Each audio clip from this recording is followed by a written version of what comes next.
At the moment of death, something inexplicable happens. The heart stops. The lungs no longer breathe. The intensity of brain waves gradually decreases. But is this everything? Or does something much deeper, more mystical, begin at the moment when the last breath leaves our body? The age-old human question that occupies a central place in every culture, every religion. What happens after death? Dr. Raymond Moody, an American psychiatrist, revolutionized death research 47 years ago with his book Life After Life, in which he first scientifically documented the phenomenon of near-death experiences. But what he only touched on the surface is actually the tip of a huge iceberg. The process of the soul's departure from the body is such a complex, such a deep spiritual transformation that understanding it could completely change our perception of death and life. Based on research from the past 50 years, we now know that death is not a moment, but a process. Dr. Sam Parnia, a cardiologist who studied near-death experiences for 25 years, claims, "Consciousness does not cease immediately when the heart stops. There is a transitional period when the soul is still present, but begins to leave the body. This transitional state is crucial for understanding." Tibetan Buddhism has been studying this process for millennia. According to the Bardo Thodol, the Tibetan Book of the Dead, the soul's departure can last 84 days, and this period is divided into 3 main phases. The first phase, called Chikai Bardo, occurs immediately after clinical death. In this phase, the soul is still closely connected to the body and often doesn't even know it has died. Dr. Kenneth Ring led the University of Connecticut's death research program for 14 years and documented more than 300 near-death experiences. According to his research, the first sign of the soul's departure is when the dying person begins to see their own body from outside. This is not imagination or hallucination, writes Ring. This is the first step of consciousness toward transcending physical limitations. One of the most shocking cases from Dr. Ring's collection is the story of a 38-year-old engineer. The man suffered clinical death during a heart attack and was later able to describe in detail how he saw his own body floating above the bed. But what was even more remarkable was that he knew exactly what the doctors were doing, what instruments they used, and even correctly stated the numerical values of the machines, though he shouldn't have known these things, as he was lying unconscious on the bed. The soul's first reaction to leaving the body is often shock and confusion. Dr. Melvin Morse, a pediatrician and death researcher, says that children's near-death experiences particularly clearly show this process. Children don't yet have the prejudices that adults do. What they tell is pure, unfiltered experience of the soul's departure. A 10-year-old girl who entered a near-death state after drowning told her experience like this. "At first it was strange because I saw myself lying in bed. I thought I was dreaming, but it was too clear for that. Then I tried to touch Mommy, but my hand went through her. That's when I understood that something else was happening." In the second phase of the soul's departure appears what researchers call the life review. Dr. Jeffrey Long, who collected accounts of near-death experiences for 18 years, documented more than 4,000 cases. According to him, the life review is not simply a playback of memories, but the soul's comprehensive evaluation of the life achieved. During the life review, writes Long, a person not only sees what they did, but also feels what others felt because of their actions. This is not judgment, but learning. The soul prepares to evaluate its earthly experiences. Dr. Pim van Lommel, a Dutch cardiologist, examined the near-death experiences of 327 survivors in a 10-year prospective study. According to Van Lommel, in this phase, the soul gains access to knowledge that transcends earthly experiences. Many reported that they suddenly understood the workings of the universe, the nature of love, and the purpose of their own spiritual development. A 62-year-old teacher who experienced his near-death experience during heart surgery described it like this: "I see my whole life, but not like a movie. Every moment is present at once, and I understand the consequences of all my decisions. I see how I affected others, and I feel what they felt. This is not painful, rather liberating." The third phase is perhaps the most mystical: the encounter with the light. In Dr. Moody's original research, 90% of people reported encountering some light being. This light doesn't shine in a physical sense, but radiates love, wisdom, and infinite acceptance. Dr. Eben Alexander, a neurosurgeon, spent 7 days in a coma due to bacterial meningitis during his own near-death experience. As a materialistically thinking doctor, he had previously been skeptical about near-death experiences, but after his own experience, his opinion completely changed. "The light I encountered didn't just shine," writes Alexander. "This was the embodiment of pure, unconditional love. It communicated with me without words, and I understood. This is my true home. Earth is just a temporary station in the soul's long journey. But what happens to souls that cannot break away from earthly attachments?" Dr. Edith Fiore's research, spanning more than 20 years, suggests that certain souls get stuck on the earthly plane. These are often people who died suddenly and don't understand what happened to them, or those who have too strong emotional attachments to certain places or people. "Stuck souls are not evil," explains Dr. Fiore. "They are simply confused. They need help to continue their journey toward the light." Fiore documented more than 1,000 such cases where souls were successfully helped home to the appropriate spiritual plane.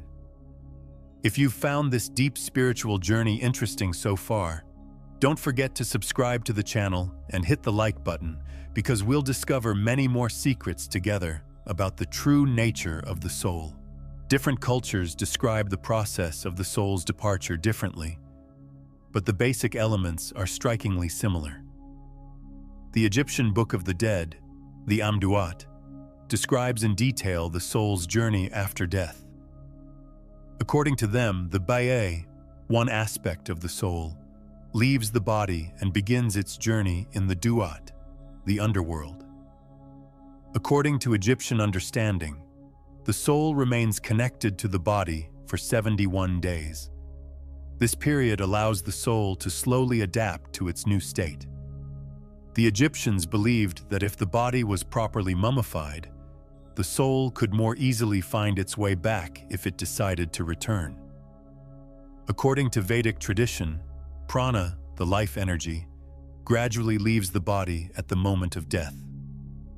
The Katha Upanishad writes, "When the soul leaves the body, all the sense organs follow it, just as bees follow the queen bee." This poetic description actually contains deep spiritual truth. Consciousness is not localized in the brain, but permeates the entire body, and at death it leaves it all at once.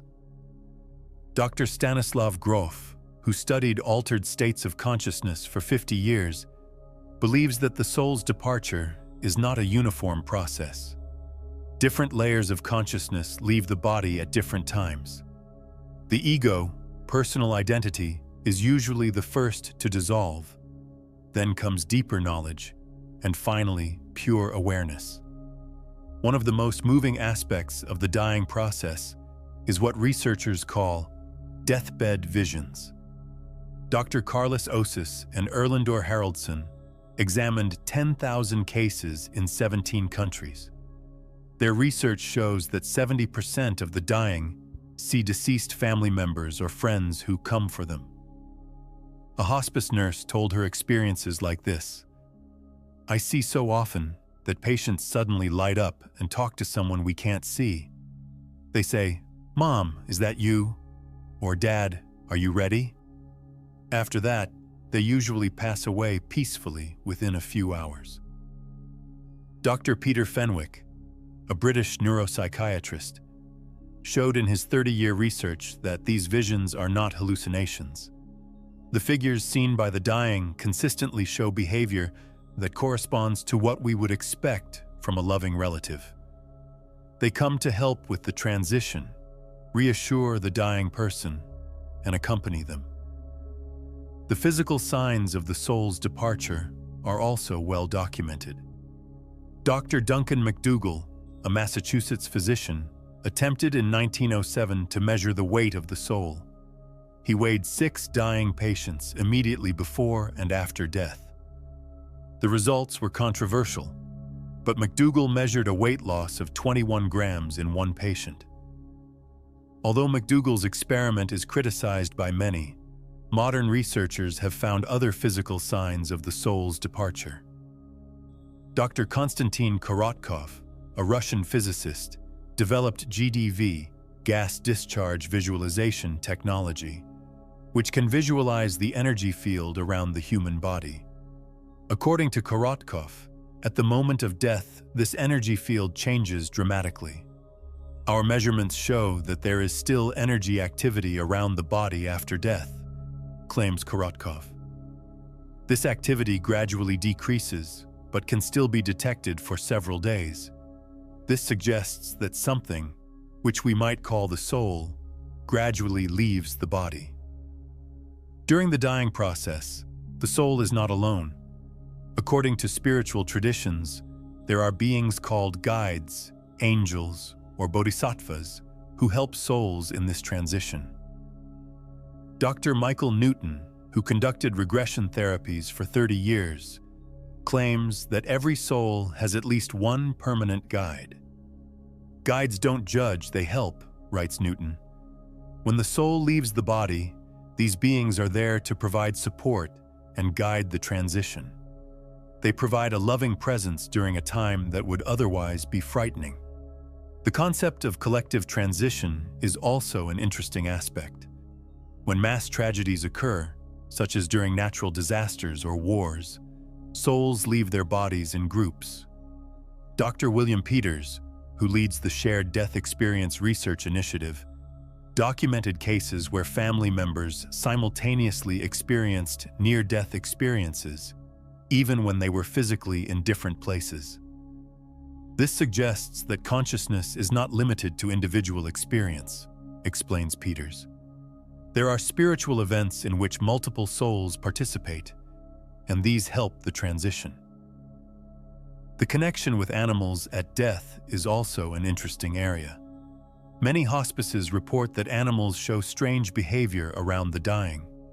Dogs and cats often keep hours-long vigils beside their dying owners, as if they sense the approaching transition. Dr. Rupert Sheldrake, a British biologist, according to his morphic resonance theory, believes that animals are sensitive to those subtle energy changes that emerge as death approaches. Animals often sense these changes better than humans, claims Sheldrake. Death occurring at different ages affects the process of the soul's departure differently. Dr. Melvin Morse's research shows that children's near-death experiences are often simpler and more positive than adults. Children carry less emotional baggage with them, so they more easily let go of earthly attachments. An 8-year-old boy who died in an accident and was then resuscitated told his experience like this: "I went to a beautiful place where I could play as much as I wanted. A kind lady said that the time hadn't come yet, and I had to go back. But she promised that one day I could go back there." Elderly people's near-death experiences are often more complex and deeper. Dr. Bruce Grayson, who studied near-death experiences for 40 years, says that older people often go through more detailed life review experiences and gain deeper spiritual insights. In cases of sudden death, the soul's departure can be more traumatic. Dr. William Baldwin, who dealt with the phenomenon of soul attachment for decades, says that those who die suddenly often don't understand what happened to them. These souls need help to accept their new state and move on. In cases of suicide, the soul's departure is a particularly complex process. Dr. Kenneth Ring's research shows that near-death experiences after suicide often include understanding the consequences of the committed act. This is not punishment, but learning, explains Ring. The soul understands the impact of its action on others, and this is part of the healing process. The soul's journey doesn't end after leaving the body. According to spiritual traditions, a period of purification follows when the soul processes its earthly experiences. In Catholic tradition, this is purgatory, while in Hindu tradition, it's dwelling in various lokas. Dr. Michael Newton's regression research suggests that there is a spiritual school where souls learn and develop between incarnations. This is not a place in a physical sense, but a state of consciousness where souls prepare for their next earthly experiences. The soul's guides play a crucial role in this process. According to Newton, every soul belongs to a group composed of souls of similar development. These groups learn together and support each other in spiritual development. After death, souls are not judged by external forces, writes Newton. They themselves evaluate their performance with the help of guides and fellow souls. This self-evaluation is much stricter than anything an external judge could impose. The process of reincarnation is closely connected to the soul's departure from the body. According to Tibetan tradition, the soul decides between 7 and 42 days what kind of new body to choose. This choice is not only a conscious decision, but also a process guided by karma. Dr. Ian Stevenson studied reincarnation memories for decades, particularly focusing on how souls choose their new bodies. In many cases, children remember exactly how they chose their new families, wrote Stevenson. This suggests that the soul is a conscious participant in this process. One of the most shocking cases from Stevenson's collection is that of a 2-year-old Thai girl who could describe in detail how she floated above her previous body after death, then how she found her new family. The girl knew details that she couldn't have known from anywhere else. The concept of collective soul is also an important aspect. Dr. Larry Dossey's research suggests that in certain cases, souls don't leave their bodies individually, but as groups and transition to the spiritual plane. This is particularly observable during tragedies when family members or people with common fates die together. Modern technology has opened new perspectives in researching the soul's departure. Dr. Stuart Hameroff and Roger Penrose's quantum consciousness theory suggests that consciousness operates at the quantum level in the brain's microtubules. At death, this quantum information doesn't disappear, but returns to the universe's quantum field. If the quantum consciousness theory is correct, then the soul can indeed survive the body's death, claims Hameroff. The quantum information that constitutes our consciousness cannot be destroyed, only transformed. Dr. Gary Schwartz, a professor at the University of Arizona, conducted experiments to prove that consciousness survives the body's death. Working with mediums, Schwartz tried to demonstrate that deceased souls are capable of communicating with the living. His results are controversial, but in certain cases, he achieved statistically significant results. Emotional processing is also a critical part of the soul's departure. Dr. Elizabeth Kubler-Ross identified 5 stages in the dying process: denial, anger, bargaining, depression, and acceptance. But what happens at the soul level during these stages? The soul prepares for separation, explains Dr. Kubler-Ross. Every emotional stage helps the soul let go of its earthly attachments. This is not an easy process, but it's necessary for the transition.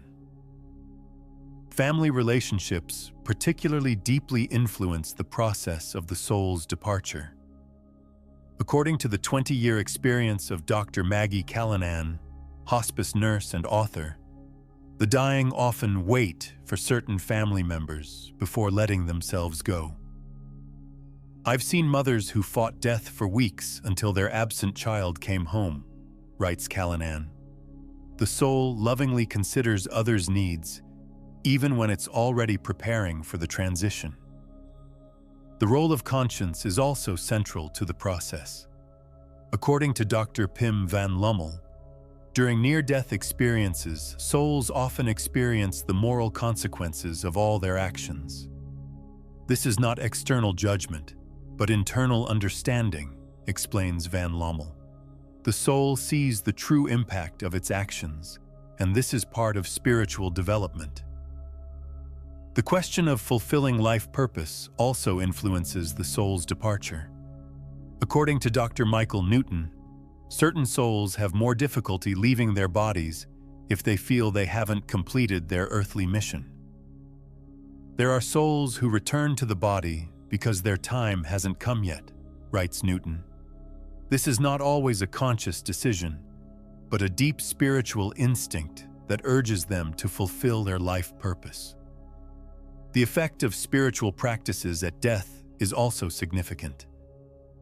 Those who practice meditation, prayer, and other spiritual practices will often go through a more peaceful transition.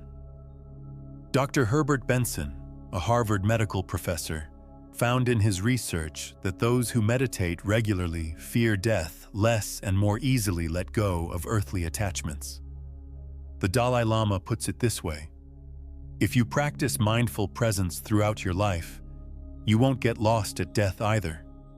The nature of the soul is clear and radiant, and whoever knows this nature can depart in peace. Cultural beliefs also shape the experience of the soul's departure. In Dr. Carlos Osis's cross-cultural studies, he showed that while the basic elements are universal, the details differ across cultures. Indian dying people often see Yama, the god of death, while Christians see angels or Jesus. This doesn't mean these visions are culturally conditioned, explains Osis. Rather, it shows that the soul experiences spiritual reality in a form that is most understandable to it. The effect of music and art on the dying process is also documented. Dr. Therese Schroeder-Shecker, a thanatologist, has been using music to help the dying for more than 30 years. According to her, appropriate music helps the soul in peaceful transition. Music is a bridge between the material and spiritual worlds, claims Schroeder-Shecker. It helps the soul dissolve from physical attachments and tune into higher frequencies. The role of dreams during dying is also an interesting area. Many report having more intense and spiritual dreams as they approach death. Dream researcher Dr. Patricia Bulkley says these dreams often prepare the soul for the transition. Dreams form a natural bridge between the conscious and unconscious, explains Bulkley. The dreams of the dying often provide spiritual guidance for the transition process. The effect of collective prayers and love is also significant. Dr. Larry Dossey documented numerous cases where the prayers of family and friends positively influenced the dying person's experiences. The energy of love and prayer transcends all physical limitations, writes Dossey. Finally, it's worth mentioning the possibility of the soul's return. Those who have experienced near-death experiences often report having to choose: stay in the world of light or return to their body. According to Dr. Kenneth Ring, this choice always depends on the soul's free will. No one is forced back into the body, and no one is held back from moving forward, explains Ring. The final decision always belongs to the soul, although this decision is often influenced by loving duties toward others. The process of the soul's departure from the body is therefore much more complex than we previously thought. This is not a moment, but a deep spiritual transformation involving consciousness, emotions, relationships, spiritual development, and cosmic harmony. If you also feel that this topic touches something in you, then share this video with those who are also seeking the answer to what awaits us during the Great Transition. And write in the comments, what do you think happens when the soul departs from the body? What experiences do you have in this topic? Death is not an endpoint, but a transformation. Every soul is on a unique journey, but with one common goal: to return to that pure love energy from which it once started. The body was merely temporary clothing on this path. When the soul steps out of it, it actually returns home to its true home. And this homecoming is not an end, but a new beginning in an infinite spiritual journey.